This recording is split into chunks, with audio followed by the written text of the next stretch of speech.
Mr. McGregor's been chirping on again. Yeah. Always prominent in the UFC landscape, of course, Conor. Yes, yeah. And yeah, it's interesting actually. What do you make of it all? Yeah, I think Conor and Poirier is happening, and it's happening under UFC as well. So fans are happy. We've got a good fight, and there's a couple of reasons why it's going to happen. I believe is I thought it was going to happen anyway, but the second thing with Usman and Burns being out of the December 12th pay-per-view, I think that's a good time frame from now till then for Conor to get ready, for Poirier to get ready, and them two can easily, with no title on the line, two names like that can easily take the main event spot, and no one would argue. But other reasons as well is I don't think it's as easy as people think to do an exhibition match without the UFC's kind of first option or the permission. And I kind of think, it's a bit like, I don't know, Rashford and Greenwood wanting to play five-a-side in a five-a-side team. Man United are going to have a say about that because Man United own them in a sense, in terms of their naming rights, and they could get injured and all that type of stuff. So it's not as straightforward as that. And I think UFC have seen it now and said, let's get a contract in front of them. Conor's been wanting to fight for months, so that makes Conor happy. Poirier pulled out of a fight because of money. Now he's against Conor, the money fight. So he's going to get the pay that he wants. He's going to get an increase in pay. Yeah. And he was obviously doing it for charity. What I think is going to happen now is the UFC will embrace that, and you'll see UFC good fight T-shirts. It'll be, they will do like a considerable donation, or they're going to get a lot of exposure through embeddeds, through interviews, through media. So I think they will incorporate the charity aspect to it and do their bit, and as I say, try and sell some online merchandise for them. And I've got a feeling that we will see it on that 12th of December, which I should be saying, Ryan Wakelin, if you're listening, let's go back to earlier on in the year. We had a gentleman's bet about Conor not fighting for 2020, for the rest of 2020. I said he would, and you said he wouldn't. We had until the 31st of December.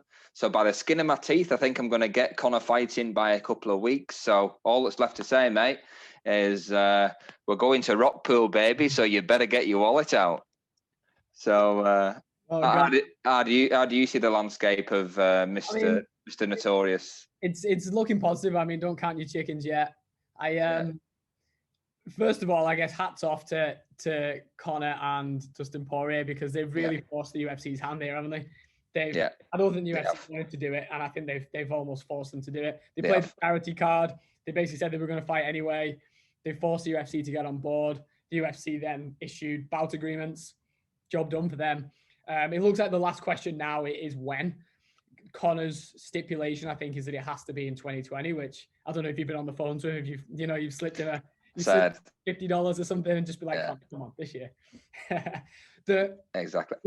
And this has just come to me. It can be the proper 12th of December. This just came to me. This is like a marketer's dream.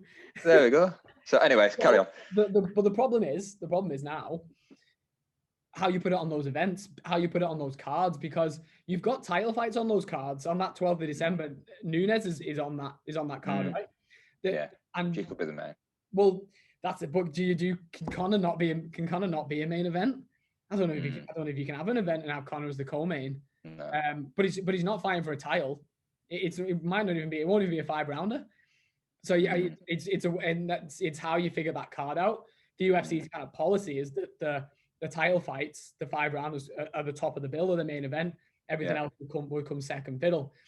The counter to that is, if you're Amanda Nunes, you're like, I don't care. Put Conor on the card, because all of a sudden you've got way more eyes on the card than you would have in the first place, which means more money. So I don't think Amanda Nunes is going to be fussed. I think she's playing Megan Anderson. She's expecting to win that one. I don't think she's going to be bothered. But I think the UFC's policy of having like a title fight as a co-main and then Conor as a main, it's a bit weird, and it's against what the normal kind of procedure would be. Yeah. So I guess the UFC just have to figure that one out and how they're gonna play it. In terms of the fight itself, I think it's absolute flames. I think it's gonna be awesome. The thing is with this one, neither of them, they both fought Khabib in the not so distant past, where you go into a fight and you're worrying about takedowns and grappling and all this kind of stuff. Neither of them have to bother about this. In this fight, they can both literally focus on the stand up, the boxing, and they can figure out who's the best. So I think you're going to see the best version of both of them, because they don't have to worry about takedowns or anything like that. I don't think that's going to play into it at all. So I'm really, really hoping that this comes off. And, it makes so much sense as well, because the winner of the fight gets another shot at the title at the end of the day. The big loser in it all is Tony Ferguson, and he's been on Ariel Helwani this week, basically having a cry about it. Because, I mean, through no fault of his own, he's been screwed out of position here. Obviously, he lost to Gaethje, so he falls down the pecking order a little bit. But he had that fight locked in against Poirier, and I think it fell out to do with money, I suppose. So he's just falling further down the pecking order now, because the winner of this theoretically will get the next shot at the title. Makes you wonder if he'll get Chandler, doesn't it? Quite possibly. I think that makes a lot of sense. I just don't know. It's just not going to be kind of main event, I don't think. And the other thing to mention is, because the 12th of December now is looking for that main, like you say, I know Nunes is on the card, but if it's not Conor and Poirier, and you say, well, who's it going to be? Who's going to slot in there? And you think, well, I automatically would say it's going to be the Ultimate Fighter coaches, whoever they are, and whoever they're going to be. So, and it's interesting that the end of Fight Island to the 12th of December is about 6 weeks. So, well, 6 to 7 weeks, and they need about 6 weeks to film the Ultimate Fighter. So, I'm intrigued to see who that's going to be, because I don't think it'd be a Kobe Masvidal as much as we want, because that is such a big fight that it's kind of not enough time for both of them to get ready and do the show as well and have a full camp. Would it be a Conor Poirier as coaches? So who knows? So that is still to be confirmed. They was originally going to go with Conor Khabib for tough. So yeah, who knows who it's going to be? That's a bit of an admin, isn't it? I looked into a bit more into that about the Conor Khabib thing, and Dana had said that it had fallen off because Khabib was unhappy of what Conor had said when he released Dana's DM screenshots. Yeah. And I was like, that doesn't make any sense. Why would Khabib care what Conor's sharing about Dana? I think that was just a bit of a dig at Conor for actually doing it. I think he's just saying he's taking them away. Yeah. I'm not so sure they were ever down to be captains. I did think about it, and I think I texted you about it as well. Yeah. But I don't know how you could do that. I don't know how they could be, them and the crews could be in the same room as each other and not be killing each other. It'd be amazing entertainment, but from a security perspective, I just don't know how you do it. Would Chandler and Tony be coaches to try and keep Tony sweet, and say, well, we'll give you. I just don't know if Chandler's a big enough name yet in the UFC to do that. It's an interesting, again. The good thing is there's so many options at the minute. There really is. The other thing I'm wondering about as well, I wonder if the Burns and what's his name, Usman, are maybe being considered for it. The reason being, I don't know. They obviously pulled that fight off the card, but I'm not really sure why. There was a line that went out that Usman needed more time, but I was like, more time for what? You've had loads of time. They're doing coursework or something. It doesn't make any sense to me that.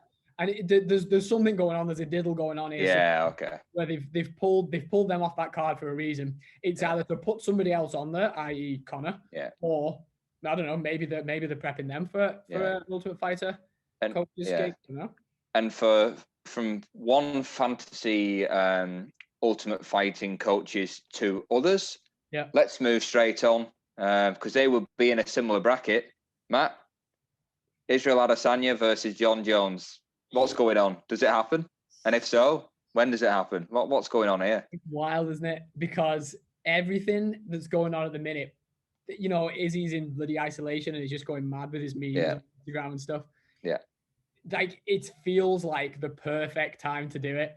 Jones doesn't have a belt. He's kind of floating between weights, so doesn't quite know what he's doing. No one can dispute that Izzy's the king of the middleweights. Yeah. So they're both in a position where they could jump in and do something a bit mad. Yeah. And the UFC are pretty good at jumping on these things when it's hot, you just do it.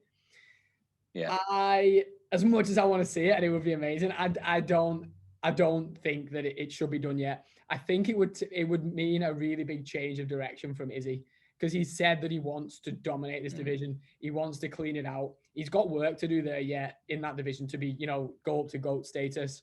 It would be a risky move for him to go up and fight Jones. And when I say go up, and I don't even know to what weight we're going up to. I don't know where you're doing that. Whether we both where Jones has to come back down to 205, Izzy goes up to 205 and they do it there. But then what's it for? Like what's the game?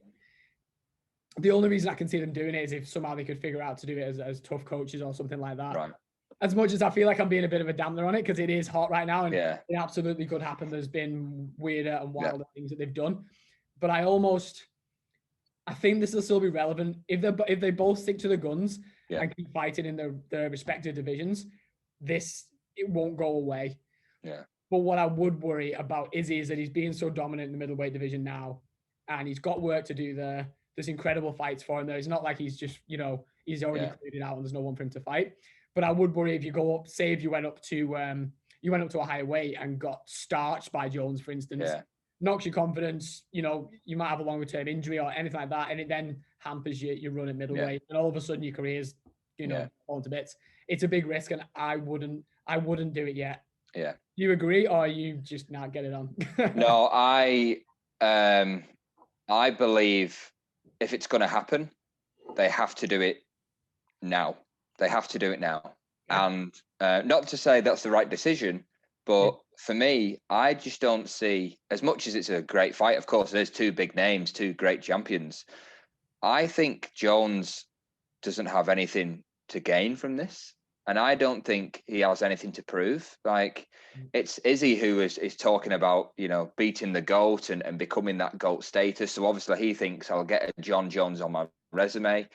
But John Jones has got bigger fish to fry in the heavyweight division. He's confirmed he's moving up to heavyweight. He's putting all this weight on, and he wants to test himself against your Miocic's, your Ngannou's, maybe a Brock Lesnar down the track. What I want to see. I want to see those fights. Yeah, exactly. And it's kind of like, well, like you say, is he now coming up to, because automatically it's straight down to 205 straight away. So John Jones is back to being light heavyweight, which is the whole reason he gave the belt. Nothing excited him. So suddenly it's Izzy versus Jones. If Izzy beats Jones, then is it Izzy versus Jan? Yeah. Does he go for the light heavyweight belt? But then what happens to the middleweight belt?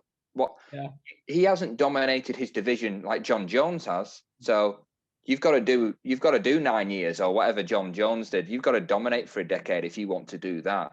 And at the same time, a lot of people say John Jones is the GOAT and the modern day GOAT and all that type of stuff. So you don't have to prove it to a smaller guy. No. I've not heard one person say Khabib Nurmagomedov will never be the GOAT until he beats Henry Cejudo. I've not heard it. No. I've not heard it. Because it's an argument that you go, but he's a smaller guy. So what are you talking about? What does it matter? It makes no sense.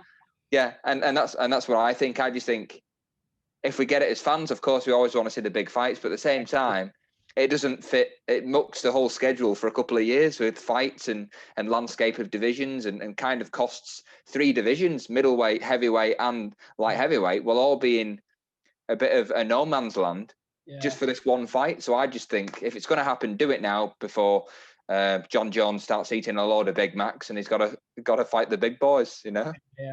Well, it'd be interesting. I think we put that one to bed. I think we've pissed on that bonfire. Basically. But, again, like we always say, weirder things have happened. 2020, God knows,